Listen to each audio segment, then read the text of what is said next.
Hello बच्चों, आइए इस प्रश्न को देखते हैं।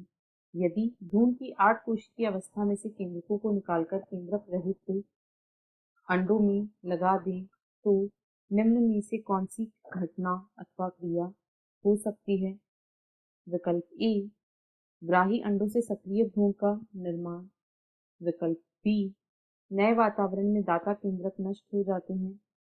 विकल्प सी, विदलन होगा परंतु कुछ समय बाद रुक जाता है। या विकल्प बी, ग्राही अंडा नष्ट हो जाता है।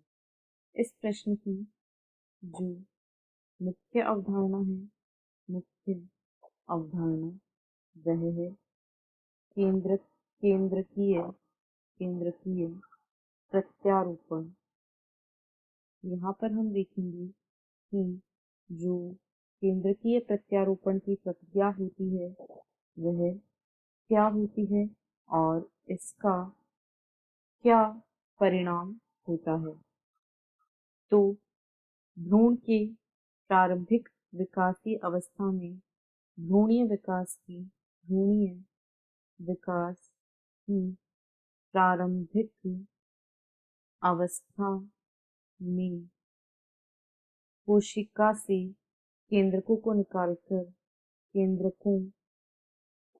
केंद्रकों को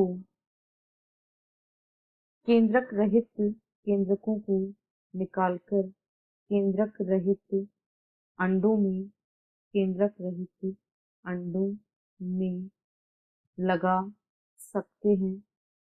और जब ऐसा किया जाता है कि भ्रूणीय विकास की प्रारंभिक अवस्था में किसी भ्रूण की कोशिकाओं से केंद्रक को निकालकर इन्हें केंद्रक रहित अंडों में यदि लगा दिया जाए तो यहाँ पर जो केंद्रक लगाए गए हैं या जिन्हें प्रत्यारोपित किया गया है उसी के अनुसार यह केंद्रक रहित अंडे विकसित होंगे। अब इस केंद्रक के निर्देशानुसार अब इस केंद्रक के निर्देशानुसार इस अंडे का विकास होगा। इस अंडे का विकास होगा और विकास के परिणाम स्वरूप सक्रिय भ्रूण का निर्माण हो जाएगा। सक्रिय भ्रूण का निर्माण हो जाएगा।